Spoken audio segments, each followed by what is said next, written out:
YouTube channel Braj के धाम पर आप सभी दर्शकों का एक बार फिर से स्वागत और हार्दिक अभिनंदन है। दर्शकों, आज हम आपको एक ऐसे स्थान पर एक परम तेजस्वी, बड़े विद्वान और जो आईएएस बनना चाहते थे ऐसे महान संत के पास लेकर के आए हैं। हमें यह ज्ञात हुआ आने पर कि उन संत महाराज ने आईएएस की तैयारी की थी और आईएएस की तैयारी में प्री फाइट किया, मेन पेपर भी पास किया और मेन पेपर को पास करने के बाद महाराज ने इंटरव्यू नहीं दिया। इंटरव्यू देने जाते तो अवश्य ही आईएएस होते, परंतु बीच में ही एक संत महाराज के सानिध्य में आ गए, उनके संपर्क में आए और बाबा का ध्यान सांसारिकता से भटक गया और वो सीधे वैराग्य में आ गए। आइए दर्शकों, मैं आज आपको उसी महान संत के दर्शन के लिए लेकर चलता हूं। हम उनके दर्शन करने के लिए यहां आपको लेकर के आए हैं। तो आइए दर्शकों, हम चल रहे हैं। ये उनका यहां आश्रम है। यहां चारों तरफ कोई गांव नहीं है, ऐसा क्षेत्र है, आप देख सकते हैं। चारों ओर बहुत दूरी तक 3-3 किलोमीटर तक यहां कोई भी गांव दिखाई नहीं देगा आपको। और यहाँ के जो सेवक हैं महाराज की बहुत अच्छी सेवा करते हैं। यहाँ काफी कुछ सुविधाएं दिखाई दे रही हैं इस सुनसान जंगल में। तो आइए आज हम महाराज के दर्शन आपको कराते हैं और देखते हैं। हमने सुना है कि उनके पास विशाल लाइब्रेरी है, उनके पास इतने इंडेक्स हैं, शायद किसी के पास पुस्तक नहीं होंगी। सोचिए कि ये तो वही बात हो गई कि रावण का एक दूत था सुख, और उसने कहा था रावण से कि मैं सुना श्रवण 10 कंदर पदम 18 यूथक बंदर। अर्थात रावण से सुख ने कहा था कि हे रावण, मैंने सुना है कि भगवान राम की सेना में 18 पदम तो सेनापति हैं, जबकि सेना का तो कहना ही क्या है। तो दर्शकों, मैंने ये सुना है कि उनके पास एक अलमारी तो इंडेक्सों से भरी हुई है। इंडेक्स आप जानते हैं क्या होते हैं? पुस्तकों के इंडेक्स की इस पृष्ठ पर ये वर्णित है, उस पृष्ठ पर वह चीज वर्णित है। तो ऐसे इंडेक्स देखिए, आते हैं, हम चलते हैं, महाराज के आश्रम में प्रवेश करते हैं। आइए देखिए, हम महाराज के आश्रम में प्रवेश कर गए हैं और आपको उन महान परम तपस्वी संत के पास लेकर के आए हैं जो आईएएस बन गए थे, लेकिन आईएएस बनते बनते सन्यास की तरफ आकर्षित हो गए। महाराज जी प्रणाम। महाराज जी यहाँ विराजमान हैं और हम महाराज जी के पहले जो इंडेक्स है, देखिए, इधर दिखाइए, आप देखिए इंडेक्स। इन सभी पुस्तकों में मैं एक पुस्तक खोल के आपको दिखाता हूं, कोई भी देख सकते हैं आप। इनमें सब में लिखा हुआ है कि इतने पेज पर, उस ग्रंथ के इतने पृष्ठ पर उस प्रकरण का और उस कथा का वर्णन है। जैसे हमें कोई कथा चाहिए, जैसे कृष्ण कवच दिया ब्रह्मा जी ने, ये कहां वर्णित है? तो ये कई ग्रंथों में बताया गया है कि कितने ग्रंथों में कौन कौन से पृष्ठों पर ये वर्णित है, ये दिखाया गया है। देखिए दर्शकों, ये सभी इंडेक्स हैं। आप सोचिए कितने इंडेक्स हैं, ये दिखाई दे रहे हैं आपको। यहां तक इंडेक्स ही इंडेक्स है। यदि कोई व्यक्ति 10 साल या 20 साल मेहनत करे तो इतने इंडेक्स नहीं लिख सकता, जबकि इन इंडेक्सों को लिखने के लिए कितने ग्रंथ पढ़े होंगे उसका आप अंदाजा लगा सकते हैं। तो आइए अब हम उन ग्रंथों को बताते हैं जो महाराज जी के पास ग्रंथ हैं। तो मैं आरंभ करता हूं यहां इधर महाराज जी की फर्स्ट नंबर की अलमारी से। तो देखिए इतने ग्रंथ हैं यहां। आपको मैं यहां इन ग्रंथों का वर्णन बता रहा हूं। ये मानस पीयूष है, इसके 6 भाग हैं। और देखिए असली मिलेगी आपको। मैं एक पुस्तक निकाल रहा हूं और पुस्तक की आप मोटाई देखिए, कितनी बड़ी पुस्तक है। और इसके 6 भाग हैं जो क्रमबद्ध तरीके से लगे हुए हैं महाराज की लाइब्रेरी में। थोड़ा रखने में डिस्टर्ब हो गया। महाराज की लाइब्रेरी में क्रमबद्ध तरीके से लगे हुए हैं। देखिए सभी ग्रंथ, आपको एक ग्रंथ की कीमत कम से कम 10 से 12 हजार रुपए है, क्योंकि इसके 6 भाग हैं। इधर देखिए जितने भी ग्रंथ लगे हुए हैं आपको दिखाई दे रहे हैं, या नीचे दिखाइए, ये है स्कंद पुराण। दर्शकों, आपने केवल एक आध पीडीएफ देखी होगी, एक पुस्तक देखी होगी, लेकिन ओरिजिनल ग्रंथ नहीं देखा होगा। यहाँ देखो 10 भाग हैं स्कंद पुराण के, यहां से लेकर के यहां तक स्कंद पुराण है। और इसकी एक पुस्तक मैं आपको निकाल के दिखा रहा हूं। इसकी मोटाई देखिए कितनी मोटी है। और महाराज जी ने इन्हीं पुस्तकों को पढ़ पढ़ करके वो इंडेक्स बनाए हैं। और ये पुस्तक मैं रख रहा हूं वहीं, देखिए 10 भागों में है। और इसकी कीमत लगभग 15 से 20 हजार के बीच में है। ये देखिए पद्म महापुराण, इसके 7 भाग हैं और 7 भाग यहां लगे हुए हैं। असली है, असली का अर्थ होता है संस्कृत हिंदी वर्जन में, यानी संस्कृत टू हिंदी जो असली माना जाता है। और हिंदी वर्जन असली नहीं माना जाता। ये आपको देखिए यहां इधर नीचे देखिए, कोई भी ग्रंथ ले लीजिए और उसकी कीमत वही 15 से 20 हजार के मध्य है। देखते हैं इस ग्रंथ को लीजिए आप, इसके 6 भाग हैं। देखिए कितनी विशाल ये महाभारत हिंदी अनुवाद का, इसमें पूरा कुछ लिखा हुआ है, पूरे पर्वों सहित है, महाभारत है। संस्कृत हिंदी वर्जन दोनों वर्जन इसमें मौजूद हैं। और महाराज ने जो इंडेक्स बनाए हैं वो ऐसे ही नहीं बन सकते। इन सभी ग्रंथों को पढ़ने के बाद अब आइए महाराज के पास दूसरी अलमारी है, उसकी तरफ चलते हैं। अब हम आ गए हैं दूसरी अलमारी पर, इसे खोल के देखते हैं। थोड़ा इधर दिखाइए। देखिए दर्शकों कितने ग्रंथ लगे हुए हैं। हर ग्रंथ के वही 6 से 7 भाग हैं। कोई भी ग्रंथ देख सकते हैं आप। इधर नीचे दिखाइए, पूरा आपको दिखाई दे रहा है, पूरी अलमारी भरी हुई है। इस दुनिया की हिंदू ग्रंथों से संबंधित एक भी पुस्तक आपको ऐसी नहीं मिलेगी जो महाराज के पास ना हो। इधर देखिए, यहां ये नीचे ये ग्रंथ है, ये दिखाई दे रहे हैं आपको। थोड़ा आगे कुछ पुस्तकें और लगी हुई हैं जगह ना होने के कारण। ये देखिए नीचे, इस खंड को दिखाइए, नीचे वाले को, पूरे की पूरे भरे हुए हैं। यहां नीचे और नीचे वाला दिखाइए, थोड़ा जूम करके दिखाओ, जगह की कमी है यहां।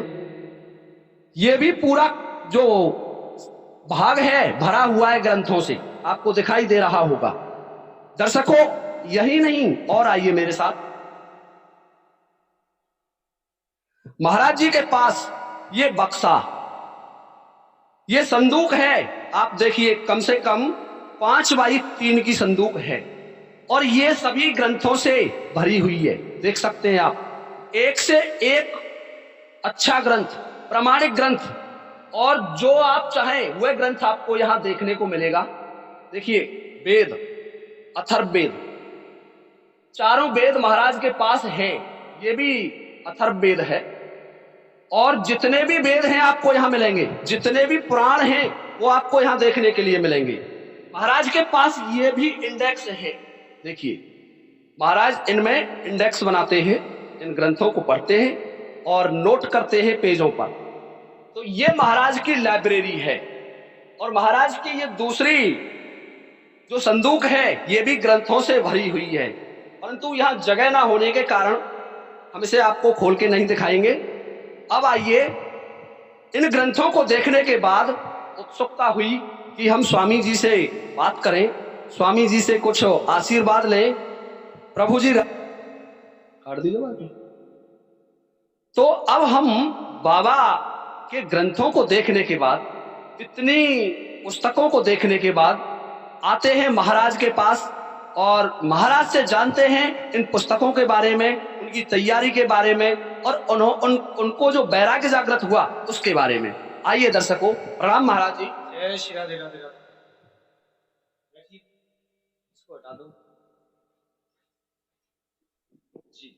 महाराज जी, हमने आपका नाम सुना और नाम सुनकर के हम यहाँ आपसे आशीर्वाद लेने आए।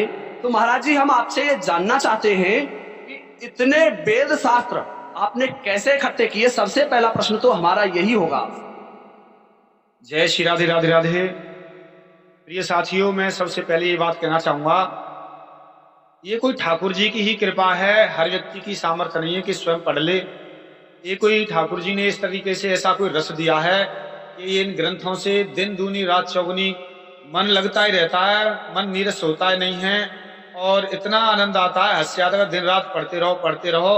और ठाकुर जी की लीला इतनी अच्छी लगती है कि एक बात कही है पृथु जी कहते हैं कि भगवान अगर मुझे आप देना चाहते हैं कुछ तो 10,000 कान दीजिए, जिससे मैं आपकी उन लीला कथाओं को दिन रात सुनता रहूं, आप उन लीला कथाओं के रस को 10,000 कानों से दिन रात पीता रहूं। वो रस इतना अच्छा है। तो वही ऐसी कृपा, गुरु की कृपा, मेरे गुरु परम पूज्य माननीय श्री अनंत विभूषित पदम श्री रमेश बाबा महाराज बरसाना, उन्होंने मुझसे ऐसी कृपा उन्होंने मुझ पर बरसाई। उन्हीं की कृपा से ये सब मुझे ये सौगात मिली है और मैंने ये धीमे धीमे करके सभी ग्रंथों का संकलन किया है। वहां भी एक बहुत बड़ी लाइब्रेरी है बरसाना में, बाबा महाराज की ही कृपा से सब संभव हो पाया है। महाराज जी, हम ये जानना चाहते हैं आपसे, हमने सुना है कि आपने आईएएस की तैयारी भी की थी, पहले संन्यास ग्रहण करने से पहले आपने आईएएस की तैयारी की थी, तो उसके बारे में आप थोड़ा बताएंगे? जी हाँ, बातें सही हैं। पहले साथियों मेरा मन इस समय जो बैराग में पहले नहीं था, मेरे अंदर बहुत बड़ी पढ़ने की चाह थी, बहुत ज्यादा बड़ी चाह थी, पीएचडी करना और आईएएस की तैयारी करना। मैं दिन रात कंपटीशन में लगा रहता था और मन कहीं था ही नहीं, इतना रस का चस्का था कि दिन रात पढ़ने में, ट्यूशन, घर पढ़ने में बस। और फिर उसके बाद में मेरी इच्छा हुई कि आईएएस की तैयारी करना, और फिर उसके बाद में मैंने कंपटीशन की तैयारी की, लेकिन किसी कारण से, घर की असमर्थता के कारण वो मैं फाइट नहीं कर पाया और गुरुजी के शरण में आ गया। गुरुजी ने ऐसी कृपा रस की बरसाई, मैं वो आईएएस की तो सारी चीज भूल गया और भगवान की शरण में आ गया।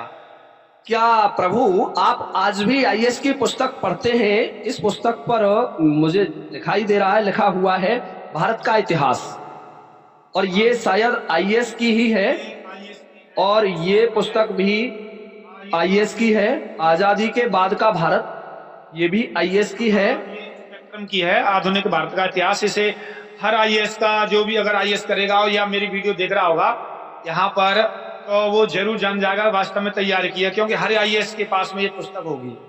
और अच्छा महाराज, ये जो बिपिन चंद्रा की है, आजादी के बाद का भारत, ये बिपिन चंद्रा की पुस्तक पढ़े बिना कोई आईएएस नहीं होता।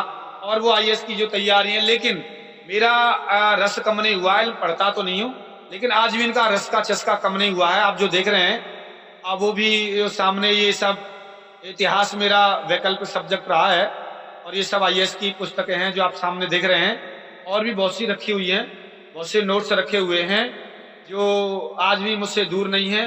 पढ़ता कम हूं लेकिन इनका रस कम नहीं हुआ है। जी, आज भी आईएएस की इन पुस्तकों को आप देखते रहते हैं? कभी मन करता है तो मैं देखता हूं, लेकिन ज्यादा तो नहीं। अब तो मेरा मन इन शास्त्रों में है, लेकिन फिर भी इनसे प्रेम अभी कम नहीं हुआ है, लेकिन थोड़ा बहुत तो कभी कभी देख लेता हूँ मन बेला। महाराज जी, हमें जब आपका ये ग्रंथ खुला हुआ है तो इस पर हम देख रहे हैं कि आपके जो पढ़ने का तरीका है बहुत ही अद्भुत है।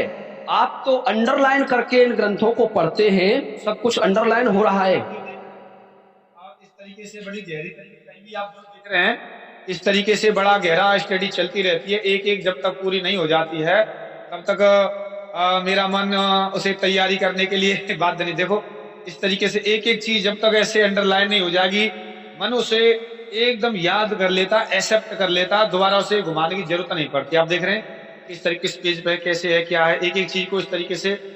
महाराज जी, उस ग्रंथ को लेना और किसी ग्रंथ को, ये भी है, किसी को देख सकते हैं, कोई भी है, उसमें सभी रटे हुए। देखो, सब किसी को भी देख सकते हैं, ऐसा नहीं है कि मैंने आपको दिखाया, कोई भी देख सकते हैं, कोई भी उठा सकते हैं और भी उठा सकते हैं। देखिए इस ग्रंथ का हर पृष्ठ अंडरलाइन हो रहा है। महाराज जी, इन पुस्तकों को देखने के बाद, ग्रंथों को देखने के बाद जिज्ञासा हुई कि आपके जो ये इंडेक्स हैं, इतनी पुस्तकें आपने, इतनी कॉपी आपने एकत्र कर रखी है इंडेक्स के लिए, तो थोड़ा इनके बारे में आप हमें बताएंगे? प्रभु जी, ये इंडेक्स हैं जो आपको मैं दिखा रहा हूँ, ये कॉपी बना रखी है मैंने। ये इतने शास्त्र हैं, इनके शास्त्रों को उल्लेख करना और देखना, वो उस प्रसंग को ढूंढना बड़ा कठिन हो जाता है। तो बहुत दिन में बड़ा परेशान रहा, फिर एक विचार आया अचानक, इस तरीके से इंडेक्स बनाइए। तो मैंने वो S1 S2 S3 करके S6 ऐसे चलती है, एक एक ऐसी है, S4 6 है, ऐसे S4 पे S वाली ऐसे K6 है, ये ऐसे करके कॉपियां बढ़ती जा रही हैं और मैं बनाता जा रहा हूं। जैसे ऐसे सुग्रीव है, सूर्य है, या जिस पे ऐसे संबंधित आएंगी मैं इसे ऐसे लेता हूं। जैसे 1 नंबर पे इस तरीके से तुलसी का छल, ये 5 नंबर है तो 5 नंबर पे जाओगे और यहाँ जैसे इस तरीके से जाने पर 1 और ये 2 और ये 3 और ये 4, 5 नंबर पे copy number AC copy second पे इतने पेज पे ये मिलेगा प्रसंग, ये कॉपी का प्रसंग दिया हुआ, इस तरीके से सब दिए हुए हैं। जहाँ जैसे ये है ब्रह्मांड पुराण में, ब्रह्मांड पुराण यहाँ भी कपिल मुनि का ये प्रसंग है। अच्छा महाराज जी, हम ये समझे कि जैसे हमें कपिल मुनि को पढ़ना है। देखिए दर्शकों, तो कपिल मुनि के बारे में महाराज जी ने लिखा हुआ है, के पर जाएंगे और K6 में जाएंगे और K6 में इंडेक्स में खोजेंगे। देखिए कितने अच्छे तरीके से। अच्छा नंबर ये लिखा हुआ है, तो कन्याकुमारी का K4 पे भी है, K1 पे भी है और K6 पे भी है। ये पूरा इंडेक्स बताएगा कितने पेज पे, इतने पेज पे, इस पेज पे जाओगे। जैसे 16 पे है, आप देखिए, मैं आपको दिखा देता हूँ किस तरीके होता है। 16 पे देखिए, ये है आनंद रामायण में भी है, रंग और राम विजय में भी है, गिरधर में भी है। ऐसे ऐसे शास्त्रों के वर्णन है कि अगर कन्याकुमारी देखना है तो आनंद में भी है और राम विजय में भी है और गिरधर रामायण में भी है। ये पूरा प्रसंग देखिए दर्शकों, कितनी आपने पढ़ाई अवश्य की होगी, ग्रंथ पढ़े होंगे, लेकिन इस तरीके से आपने कभी नहीं पढ़ा होगा। यदि आपको जैसे एक प्रश्न लिया, महाराज जी ने बताया कि कन्याकुमारी के बारे में जानना है, तो ये आपको यहाँ स्पष्ट लिखा हुआ मिलेगा, आनंद रामायण के इतने पेज पर पढ़ें, राम विजय के इतने पेज पर पढ़ें और जितने भी ग्रंथ गिरधर रामायण के इतने पेज पर पढ़ें।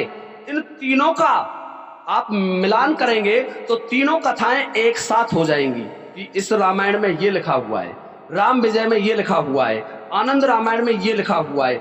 जितने भी ग्रंथ हैं, महाराज ने उन सभी ग्रंथों का, जैसे सूर्य का जन्म कैसे हुआ या सुग्रीव का जन्म कैसे हुआ, तो महाराज जी के पास S1 इंडेक्स होगा।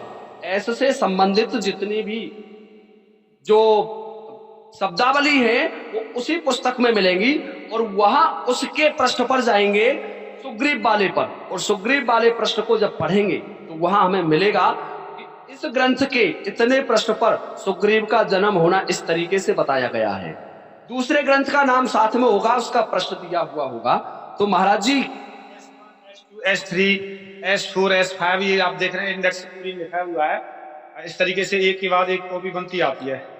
जैसे सुरसा का प्रकरण है तो S1 में ये इस पेज पे, S2 में, S5 में इस तरीके से ही बता दिया जाता है जिससे ढूंढने में परेशानी न हो। और S3 में भी है पूरा सुरसा का जितना भी प्रसंग है, पूरा इतिहास अगर कहीं जानना है, इस तरीके से मैं इनको हाईलाइट करता हूं और इस कॉपी में इंडेक्स में लिखता हूं जिससे मुझे ढूंढने में और याद करने में परेशानी ना हो। इस तरीके से मैंने इंडेक्स बनाई है। इस तरीके से इन शास्त्रों को एक संयोजित किया है, एक टेक्निक बनाई है जिससे ये ज्यादा से ज्यादा स्मृत हो जाए, याद में आ जाए, परेशानी ना हो। तो महाराज जी, आपको इन्हें बनाने में कितना समय लगा होगा? ये दिन रात में साहब इनमें ही लगा रहता हूँ, पूरा जीवन साई इनमें देना पड़ता है। 24 घंटे ही सारी दुनिया से दूर रहना पड़ता है। मैं एक जंगल में कुटिया में रहता हूँ, किसी से कोई मतलब नहीं, दिन रात बस इनके सिवा अगर कोई व्यक्ति दूसरी का ध्यान देता है तो वो इनमें सफल नहीं हो पाएगा। 24 घंटे इनको ही देना पड़ता है। ऐसा रस है कि कभी पूरा ही नहीं होता, दिन छूटा ही पड़ता है। देखिए दर्शकों, मैं आपको एक बात और बताना चाहूंगा कि महाराज जी की आयु जब हम देखते हैं तो लगभग 30 से 35 साल के आसपास है, और कम से कम इन पुस्तकों को पढ़ने में 15 साल का समय तो अवश्य लगा होगा, इतनी गहराई से ग्रंथ बनाने में। जी हाँ, मुझे 17 वर्ष हो गए गुरुजी के शरण में आए हुए, और गुरुजी के शरण से ही मुझे ये रस का चस्का लगा है। और वैसे पढ़ाई करता था मैं तो अन्य की, कंपटीशन की। उसके बाद में शास्त्रों का जो रस का चस्का और जो सौगात दी है वो गुरुदेव महाराज ने दी है। 2006 में आया था मैं, और आप लगा लीजिए आज 2022 एंड होने जा रही है। 2006 में जब महाराज की आयु 18 वर्ष थी, तभी महाराज ने महान पद्मश्री बाबा रमेश स्वामी जी के सानिध्य में आए, उनके संपर्क में आए और संन्यास ग्रहण किया, दीक्षा ली वहां से, और आ गए इस सुनसान जंगल में तपस्या करने के लिए। परंतु तपस्या के साथ साथ देखिए कितने अच्छे तरीके से आज भी उनका अध्ययन जारी है। इस लाइब्रेरी को देखकर तो ऐसा लगता है कि यदि कोई भी हिंदू साहित्य से संबंधित ग्रंथ है, हिंदू पौराणिक ग्रंथ है, तो वो इस लाइब्रेरी से बाहर नहीं मिलेंगे। दर्शकों, मैं आपको एक बात और बताना चाहूंगा कि बाबा महाराज से हमने निवेदन किया, उनसे आग्रह किया और उनसे एक चैनल चलवाया कि महाराज आपके पास जब इतनी अथाह भंडार ग्रंथों का ज्ञान है, इतना ज्ञान है, तो उसको वितरित कीजिए आप। जबकि महाराज ने तो हमसे बहुत मना किया कि नहीं, मैं नहीं बनाऊंगा, लेकिन हमारे आग्रह पर उन्होंने एक चैनल बना लिया है और उस चैनल का नाम राधे कृष्ण की ओर और राधा का ब्रज, दो चैनल हैं महाराज जी के। आप उन दोनों चैनलों पर जाएं। यदि आपको धर्म पुराणों से संबंधित, वेद पुराणों से संबंधित कोई भी शंका है तो महाराज के पास प्रमाण सहित मिलेगी। आप ये नहीं कह सकते कि महाराज ने वैसे ही बोल दिया है, दंत कथा से कह दिया है। महाराज की स्टडी को देख करके हमें ज्ञात हुआ कि वास्तविकता में धर्म पुराणों में वो समस्त चीजें मौजूद हैं। कोई भी प्रश्न आपको नहीं मिलेगा जिसको महाराज जी ना बता पाए। दर्शकों, आज हमने आपको ऐसे महान परम तपस्वी संत के दर्शन कराए। यदि आपको हमारा ये वीडियो अच्छा लगा हो तो कृपया वीडियो को लाइक करें, चैनल को सब्सक्राइब करें और इसी के साथ महाराज जी को प्रणाम करते हुए ये वीडियो मैं समाप्त करता हूं। महाराज जी प्रणाम। जय जय श्री राधे राधे।